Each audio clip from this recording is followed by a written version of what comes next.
I mean, I'm glad that you bring this up. I've been making a very, very conscious decision to turn off both my social media and my devices because I'm working on a book as well. And in order to find that, It's just not the contemporary art, but also how the contemporary art can bring the heritage back and take it forward, and making sure that we're carrying our culture and putting the right eyes on it. And the foundation was being set. It was still a very informal place. It was a handful of galleries, but it was also very convivial. It was very family like.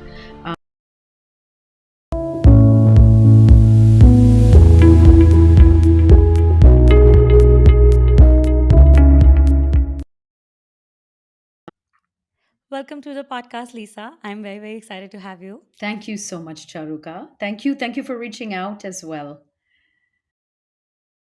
Oh, this is truly a pleasure.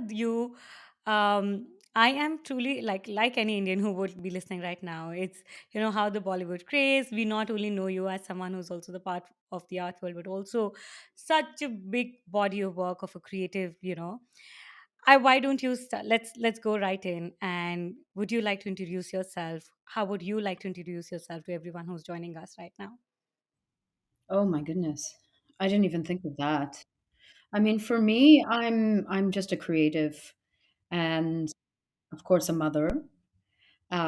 Which demands its own unique brand of creativity, you might say, and a nomad.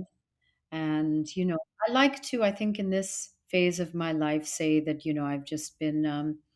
I've been a wanderer for much of my life, but I think that love and service, above all, are very important for me right now. I love that. And I really do resonate with the idea of feeling creative and identifying. I think I really want to start a little bit from the beginning, since you have so many feathers on your cap and so many different roles, even as a creative, that you've not only played but also aced, from being an actor, writer, being a model, winning so many pageants. How do you express your journey and look at it from where you stand right now? Looking back, did you ever feel that you'd be able to play so many roles as an artist, as a creative wholesome? Yeah, that's an interesting question, and I actually have been reflecting quite a bit at this phase of my life on what it all means.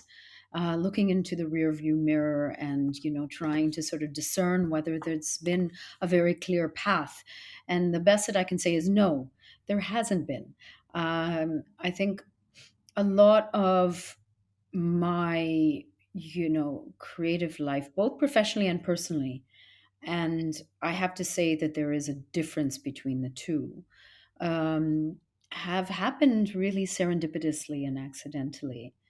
But I think I have to credit probably the era that I started in with, infusing me with a certain um, bravery, sometimes recklessness. So essentially, it was really the early 90s when I was still quite 16 or 17 when I landed up in India serendipitously. And of course, I don't want to get into that entire story because we'll go off on a tangent. And I have written a book about it called Close to the Bone. Um, but I never imagined myself to be a part of a particularly entertainment business because by nature, you might say I am more of an introvert. I am an observer of the world, as I think a lot of artists have to be, a lot of creatives have to be. I would much prefer to stand in a corner and watch rather than be the center. Mm. Behind the camera rather than in front of the camera. No, no, take the camera out of it entirely. I mean, I never wanted to be a part of the entertainment business. As I said, it literally happened accidentally. And, I do give it obviously a lot of credit for opening a particular path that I wouldn't have imagined as a young girl. But opening up this playground of possibilities because I never wanted to be an actor, but I definitely was interested in self expression. this is again where I was talking about when you talk about the creative self, there's sort of maybe the professional aspect, but there's the personal aspect. Professionally, fortunately or unfortunately, people still associate me with being in front of the camera.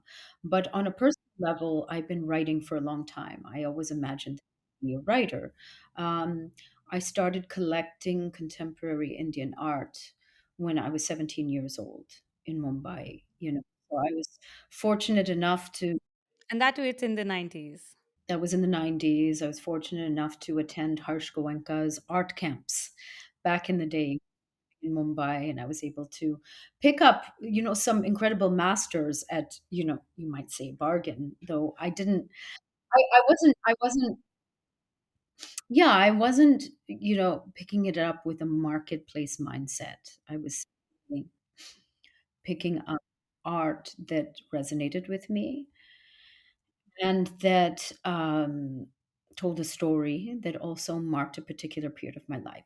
So you might say that I have been a collector of art, an informal collector of Indian art for a long, long, long time. And I've always been art adjacent, no matter where we've lived. And since I left Mumbai in, around 2002, I've lived all over Europe and I lived in the States. And then we came back to Mumbai. And we've been in Asia, my family and I.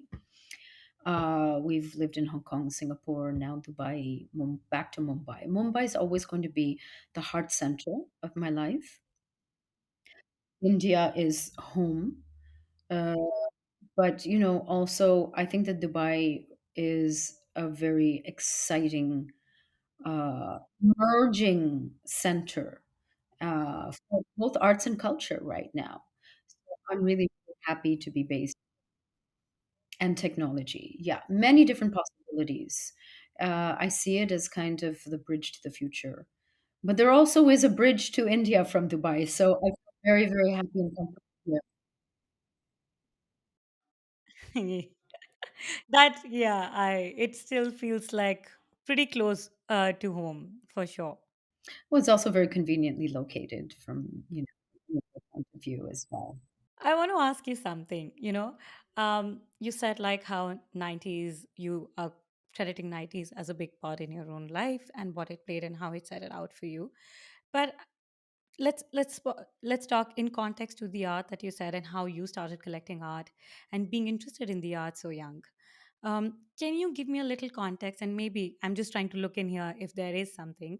How what brought you into the arts and collecting, and particularly also interested you in um, Indian art? Did you have an environment at home growing up where you felt like you had an influence, or being in Bombay, or there was something else that you were, what was this stem that brought you in this part of the world when you were young enough? I think, well, I mean, partially upbringing. I definitely have to credit my upbringing. My parents, or particularly my father, surrounded me with art. He's Bengali. Oh, really? I grew up with literature, with independent films. We never watched mainstream films; they were banned from, and classical music, and all the cliches you might say. But I was always drawn towards art. It's simply who I was. And I don't think necessarily that I have a skill in expressing myself as a visual. I was about to ask that. I don't think that I do, though I do like watercolors. I like playing with watercolors. But yeah, and to be honest, it doesn't interest me. For sure, I think that writing is is my mode of expression primarily, aside from other things, of course, acting, etc. But I have a greater appreciation for the visual arts, I think you could say, because I don't have any skills. And I do think that, it was a time of also great personal exploration when I came to Bombay. I was very young. And It was an exciting time, to be honest. The 90s was a time when so many of the industries that we take for granted today in India, whether it's fashion or advertising, even Bollywood, including art, the foundation was being set. It was still a very, very informal place. It was a handful of galleries, but it was also very convivial. It was very family-like. I had a couple of friends who were also very interested in art, and we would make a point of doing the rounds of the galleries, every weeks, and you get to know gallerists and you get to meet artists. And to be honest, that was what fascinated me. I was not interested in meeting businessmen or business people. That was never in my wheelhouse. It held no appeal to me personally. So I think it was a wonderful period of exploration during that time. And in fact, at one point, I had a friend, and we decided that we were going to curate an art exhibition. Oh, I still remember we registered a company called Art Aegis and put together a wonderful exhibition. And it was a lot of work, probably 1995 or 1996. And I still have some of the clippings from it. And it was really wonderful, but imagine that, in those days you had to send invites either through the mail or personally hand delivered or else fax them. So we spent the night before faxing people with, growing kind of affection and desperation, love to see you there tomorrow, etc. Of course, we had a wonderful turnout and it was a wonderful experience. But again, I felt I mean, running a physical gallery takes a lot of stamina and a very particular skill set. And I mentioned before, and I'm not exaggerating when I said that I'm an introvert. So I personally would rather spend time with artists one on one rather than networking with collectors. That's simply who I am. And therefore, as much as I had or hung on to this dream of, one day I'll open my own physical gallery, I realized where I'm sitting today, there's no appeal for a physical gallery, but a great deal of compelling evidence pointing to opening a digital platform celebrating arts from these regions. And so that's what I ended up doing. Amazing. Tell me something. Who was the first artist that really, like, that you drooled over and was like, the artist crush that we often have? And this was not the time of social media. Now it's become so fast and furious that every second we like, I miss it's those like. days. I miss those days, really. I've started asking this question on the podcast now. What is the last artist that you loved on social media? It's so hard that people don't remember. Yes, I know. We're all saturated and it's really unfortunate. And, I mean, I'm glad that you bring this up. I've been making a very, very conscious decision to turn off both my social media and my devices because I'm working on a book as well. And in order to find that, I mean, as it is a tremendous amount of discipline and focus, it's just too easy to turn on your phone and start scrolling. Um, and also, the way that we encounter the world and experience the world is so vastly different. And I think I saw a meme that was quite funny, and somebody had posted, I think, a photograph of themselves. They were in, back in the 70s when they were a child, and they were, riding the tricycle, and they said, I fell off my tricycle in 1978, and because there was no social media to report it, I'm reporting it now. And it was obviously a dig at the current state of affairs of influencers and the way that we're expected to lead our lives and literally report each and every small little detail, which I'm sure, years from now, there will be some sort of repercussions on our psyche. Absolutely. I think it's happening. We can see it even now. But, anyways, going back to your question, off of my rant, uh, I think Jogin Chaudhary is an artist whose work I was very drawn to, both the simplicity of his line work and the strength of his line work. And I was naturally, I think, fascinated by this idea of what you can convey through line drawings. And I have to admit that I'm very partial to the Bengal school of artists, to the artists who came out of Shantiniketan, to some of the artists that chronicled a lot of the difficult times that West Bengal went through, whether it was the imposed famine, etc. And I felt really the power of art again to make a very strong statement in the world, to move somebody, in a moment when you encounter it. Um, so yeah, those are the first artists that I was drawn towards, and I did buy a wonderful Jogan that I have today, Suhas Roy. I enjoyed a lot of the other artists as well, like say a Manjit Bawa. I enjoyed seeing his works, but somehow I didn't feel that those were works that I wanted to live with. So those are two very separate experiences. One is to approach a work in a gallery setting and really appreciate it and absorb it. And another are the question as a collector is what can you imagine seeing with on a daily basis and living every single day? And those are often dramatically different works, in my experience. Tell me something. Um, Now, from so many, let's take a hold and first talk about you from being in the Bollywood, in the entertainment world, and then um, being a writer. What was that shift like? And then we'll talk about upside space and how has technology and all of that come into play. But let's also talk about your journey as a writer. And I also want to ask you something specifically when when you're a creative person, there's so many ways, and I feel personally within my own self because I have so many creative avenues when it's like, I run a business which is in the arts. I'm an artist myself. I design books, publish books all throughout the day, look at so many artists' works.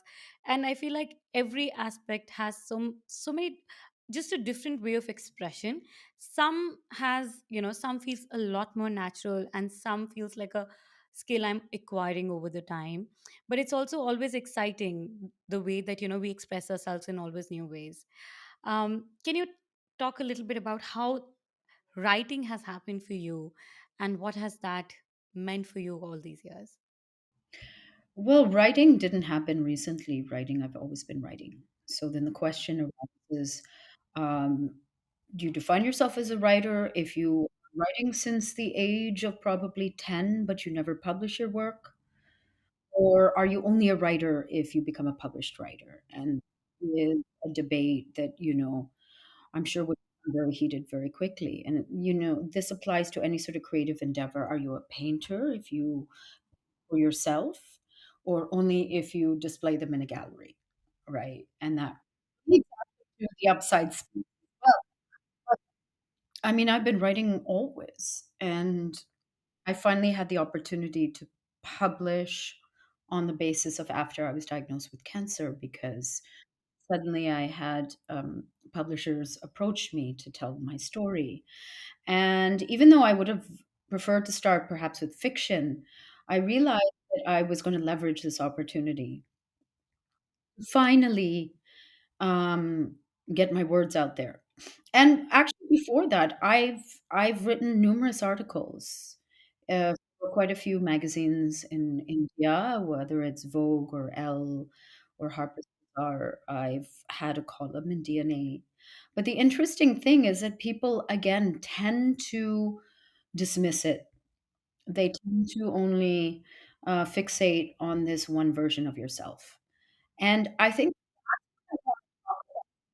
creativity is creativity. And, I think as a creative, you don't want to necessarily label yourself. It's the world. Yeah, it's a world that insists on labeling you. I mean, as an example, I've written every single word in my book, labored over sentences, spent, I didn't sleep for an entire year because I, I was putting the finishing touches.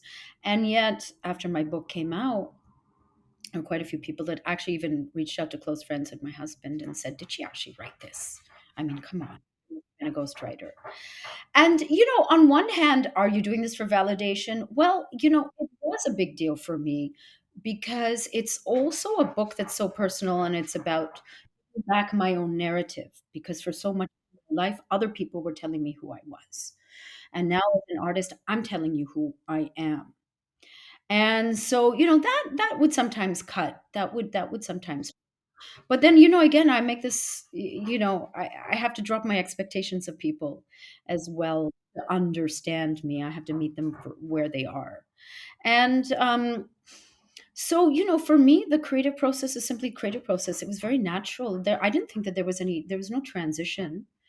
Um, there was nothing even conscious. No, no, because I can also be acting, and I can be writing, and I can be, working on a lot of other very deeply private creative endeavors. But tell me something. When as an artist, when um, I remember, and I've shared about this on the podcast a couple of times, when I lost my mom in COVID, um, I can feel, no, I feel so comfortable even now. Just um, when I after my mom, when I started, I can feel like I'm two different versions of the artist that I am today. The one that was before, and the one that I am now.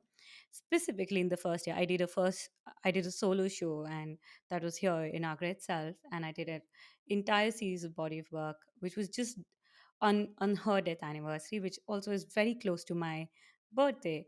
And it's just it's a very hard month always. And I still remember, like, I had never felt um this fear, this sense of because when we know, when we're going to put ourselves out there, there will be judgment. And no matter how much I say I may not care about it, there is going to be some kind of impact, there's going to be some kind of emotion that will be induced. And since this emotion was so personal, and personal, I decided to put myself out there. It was nobody else's choice. But also, I knew what I was putting out there was very vulnerable and very personal, and I didn't care for someone else's opinion. But I also knew that every pin will hurt me, or opinion, or if it, whatever way. I'm just trying to ask you, where when you were writing the book and when you published, it just wasn't any work. It was a very vulnerable part of who you are, the journey that you've been. And there are also a lot of painful moments, and moments that, sometimes still will hurt. It does not matter how and when.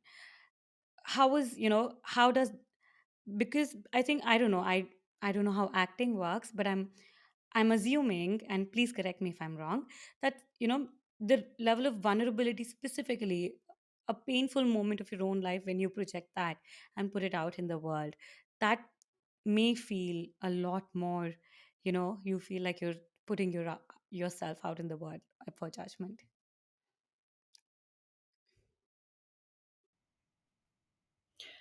Um, I think that, the way that I've approached acting was always very deeply personal, and personalizing certain, private pains and bringing that into the work that I was doing. And the work that I'm most proud of are the films that nobody in India has seen, like Water, like The World Unseen, etc. I did a lot of independent films, and I enjoyed that process. It was very cathartic, even. So I'm familiar with the process of vulnerability. You have to be vulnerable as an actor. There's no other way around it. You can't call yourself an actor otherwise. So acting, unfortunately, I think has become very twisted in India. It's tied in with celebrity dumb, which is not acting. That's a very different thing. That's the business or of. But you have to be vulnerable, and you have to put a lot of yourself out there. So that's not it's not familiar. It's not unfamiliar to me. We remember that I'm also one of the first Indian personalities to talk openly about cancer. So I'm very fearless in that area. It doesn't bother me.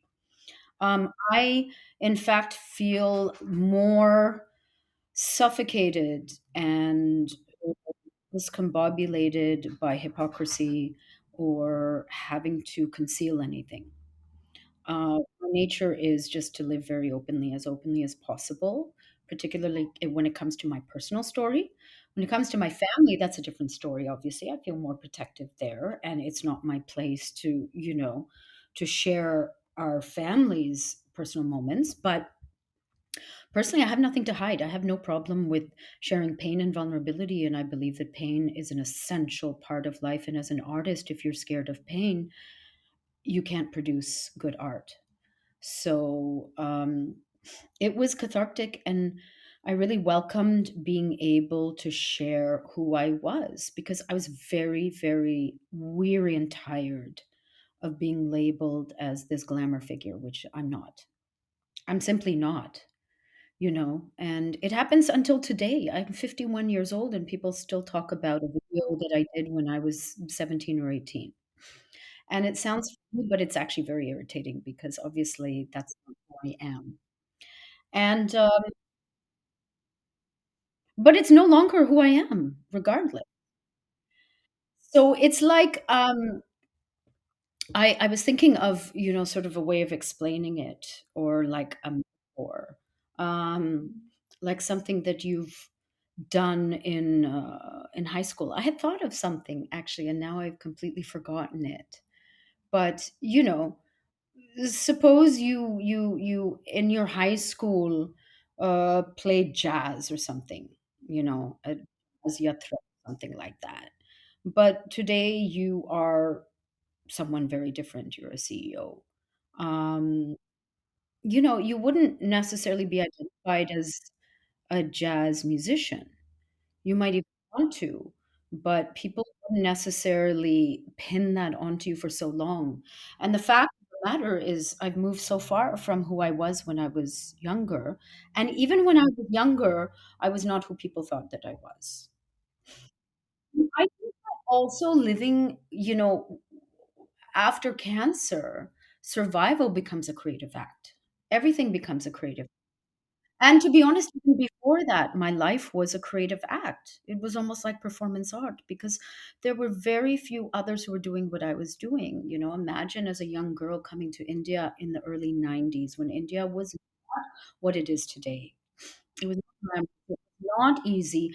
Every single day was a creative act of survival. I had to learn on my feet. And that's, like I said, it's a form of performance art that I'm also very proud of, and that, probably someone who was born, in 2000 may not understand what it was like um, to adapt to those times in India. But, it's a form of creativity. Creativity cannot be necessarily labeled or boxed. That's what I.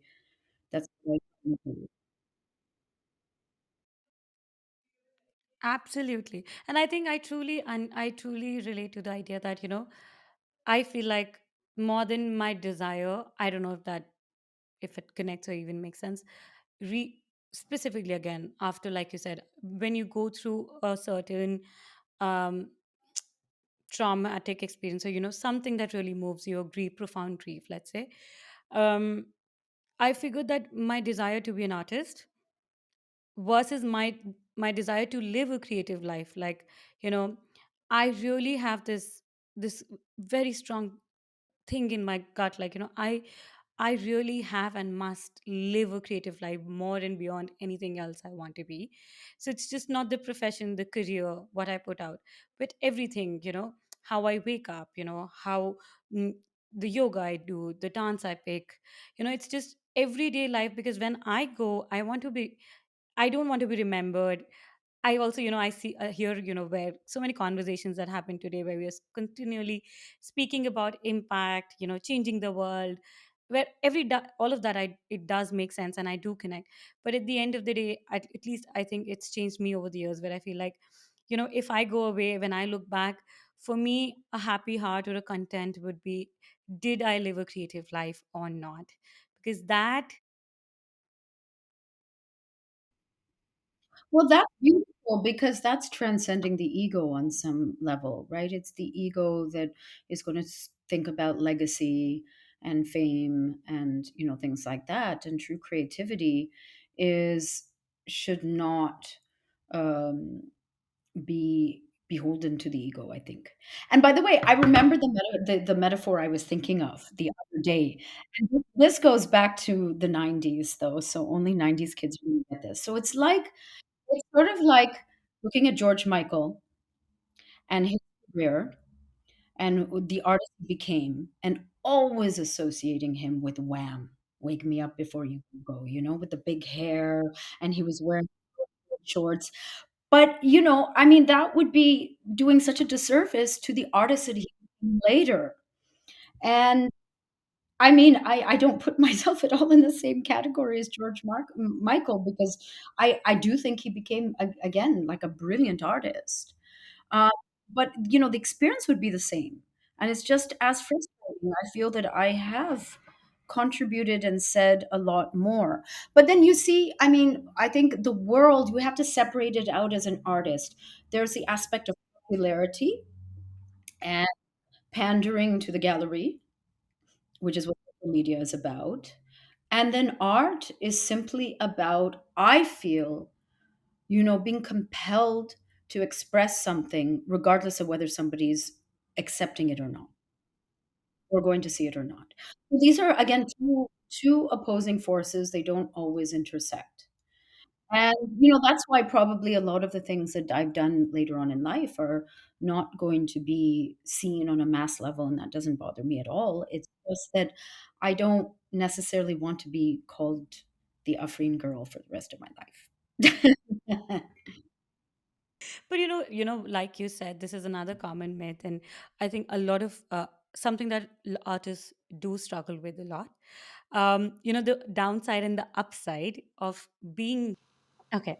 Yeah, we've spoken about your journey being a writer, actor, but now what you're doing is even more exciting. Mhm. Specifically in the world of art, and the platform that you're building and called the Upside Space. Can you talk a little bit about what brought you here? What is your intention? What's really happening? It's really interesting to see. I'd really love to, learn more about it. Sure. Well, the Upside Space, first of all, is a curated digital art platform. And we are definitely bridging between traditional arts and digital art, including NFTs. We focus only on art from Southeast Asia, South Asia, and the Middle East. I'm the Yeah. co-founder of the Yes. platform. My other co-founder, Aisha Khan, is Aisha based Khan. in Singapore, and she's Yes. the one who actually brought the concept to me. Okay. Um, as I mentioned before, I've always been art adjacent. Yes. Uh, I've always, wherever I've lived in Hong Kong, I used to go to Art Basel. Here in Dubai, Art Dubai. I love going to all the art fairs in India. So it's always been a passion, and I wasn't sure in the beginning. To Okay. be honest, it was my husband who convinced me. He said, first of all, as a creative, you have to be open-minded. You Okay. don't think like everyone else, even though this is the new frontier, and we're talking about NFTs, and again, a growing digital movement when it comes to the Yes. traditional arts. Yeah. He said, first do your research and be open. See if there are actual, legacy problems within the art world that might be addressed by this new technology. And it was very true because he's heard me over the years grumble about a few issues that are within the traditional art world that many Yeah. of us are familiar with, whether it's Right. gatekeeping, the lack of access to artists by Absolutely. collectors, kind of the whiff of elitism, et cetera, et cetera. So this is definitely represents a kind of great democratization of art, but at the same time can be a great enabler for each individual artist to be able to, generate an income on their own, to take control of their own narrative in the same way that I wrote my book because it was really important for me to take control of my narrative. So you're telling your own story. And even for us, storytelling is very, very important. That's why we chose to partner with renowned curators. And curators obviously Absolutely. can perform many different forms, not only traditional art curators. So we have some traditional art curators that are amazing. A curator can be anyone with a point of view. To be honest, a musician, Absolutely. designer, yourself as well, Charuka, I'd be really interested in seeing what somebody brings to the table in terms of curation. Plus, Absolutely. with this digital movement, we have a possibility of improving access to art movements, like in places like Bhutan or Laos, Yeah, or places where collectors would not traditionally look, or they don't necessarily have the access to. So we're very proud of absolutely. what we did. I invite people onto the platform, at no obligation, but I like seeing our platform as a place of discourse and discovery. And we've been Yes. getting wonderful feedback. We were actually at Art Dubai 1 year ago today. We participated in Mumbai Gallery Weekend. We were Yes, I at saw that. art fair, and the response has been wonderful and overwhelming. Now, having said that, I will be very frank as a co-founder and say that in general the market has been slow, Yeah, and I that's think we're a little bit ahead of the curve, and there's so much yeah. of explaining that we need to do. Although we have found patrons and collectors, and we're very happy about that. But take the commercial aspect out of it. Out of it. Come to the upside space to be dazzled by the art and the stories that we're sharing. And ultimately, I that's love what it's that. about. And we're seeing a movement even in India where there's a lot of archiving going on, also of traditional Right. art, where you Right. have maps, right? Out of Bangalore, that's also Yes. going digital. And we need to do that in order to be able to attract a new demographic, and to also sustain our practices and be able to present them and archive them for future Yeah. generations. Yeah. This also makes it much easier to be able to collect the art. And in some cases, what we do is we include the physical piece for free when you purchase the digital piece of art. So it's been a huge, steep learning curve. I've really enjoyed every aspect of it. Okay. I'm the creative side of it in terms of, from What does that your I day-to-day do. role look I like? don't pretend to get involved with, the actual commercial side or the tech Yeah. side. That's my co-founder Aisha, and we've Okay. been we work with an incredible curatorial lead, Natasha N- Jayasingh, who has Natasha Desing, yeah. She does yeah wonderful work. deep knowledge in India, and a lot of integrity and a very similar point of view. And we also have Rafi out of Singapore. Yeah. Um, so, huge learning curve, as I said, and I really enjoyed conceptualizing and putting together the upside space. And again, I as I love said, it's that. always been, I guess, one of my heart's desire to be able to put together a gallery, and it just so happens that this gallery is a digital gallery. Yeah. You know what's exciting? I think you've rightly said it. At the time that where we're sitting right now, it's just crystallizing, like you said, in the 90s, where the fashion and the entertainment that was crystallizing. I think we're sitting in a point where we're all anticipating how this is going to turn out, the whole digital world. And Yeah. what's even more exciting, I feel like India being in the Southeast Asian belt, I think is even more exciting at where we are because see, the craftsmanship of India and the work that we see in Bhutan, the entire belt is getting the well-deserved recognition that that should have for all these years. But if you Yeah. see, it's not only in the Southeast Asia, but we're going global and very much global, where people truly understand and admire the heritage that we have.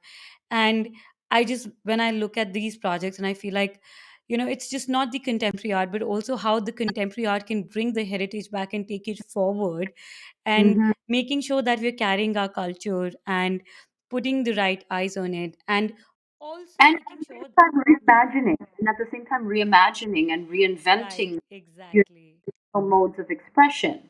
And that's been very satisfying. We had a wonderful exhibition called In Search of the Devi for Yeah. Dug, Oh, Sub, wow. I and it is love that fabulous. idea. Please see I it. saw It one was of the work on the website, actually. I did. yeah. Please see that particular exhibition. It's one of my personal favorites, curated by Shri Moy Bhattacharya, who's actually Actually, she runs an incredible PR and marketing firm, but has also been a collector for many years, has exquisite taste. And she found, a lot of traditional artists, whether it's whether it's also the The ones, sorry, I can't remember. It's just escaping me the name. But all these traditional modes In of expression. traditional crafts, yeah. Kalamkari. Please see what we've managed to create in that No, exhibition. I highly recommend, and we'll make sure that we're adding it. All the links are being added in the show notes of of the website. So you make sure you do go to Upside Space so that you can check the exhibits. Okay, any last parting words, Lisa, you want to share with us before we wind this up? Because there are a lot of aspiring artists, young girls, also mature girls, but also I think what's unique about the middle age, where a lot of our listeners come from, let's say 20 late 20s to early 30s and 40s, where I think you shed the layer that you were, when you're young enough, there's a lot of validation we're looking for. And but also in the middle, you're still confused. Do you know that the voice you had before isn't the true voice, and you're starting to rediscover who you are, but you still have a long way to go. So, do you have any of your wise words to share with us before we wind this? I think you put it beautifully. To be honest, I'm somewhat allergic to sort of these aphorisms. Maybe because on social media we keep seeing these one or two Yeah, liners. too many advices. Wow, that's amazing. I honestly think keep exploring, never stop exploring. And by that I mean the world and who you are. There's no expiry date for exploring as an artist and as a human being. And everybody is creative. I don't care what Yeah, you do to earn your money. But again, I think that living day to day is a creative act, and embrace that and be proud of that and never stop exploring. amazing. Thank you so much, Lisa. Thank you Well, so much. It is truly an honor to talk to you. Thank you no, so thank much for so you. I've been vulnerably sharing your enjoying this. journey. All the best to you as well. Thank you so much. Any last, do you want to add any links for us for people to redirect? Where can they find you? Upside Scale. We'll make sure we link Yeah, yeah. all the projects where duly needed. Thank you Thank you. so I much. just need Have a one moment from me. I okay. just need one moment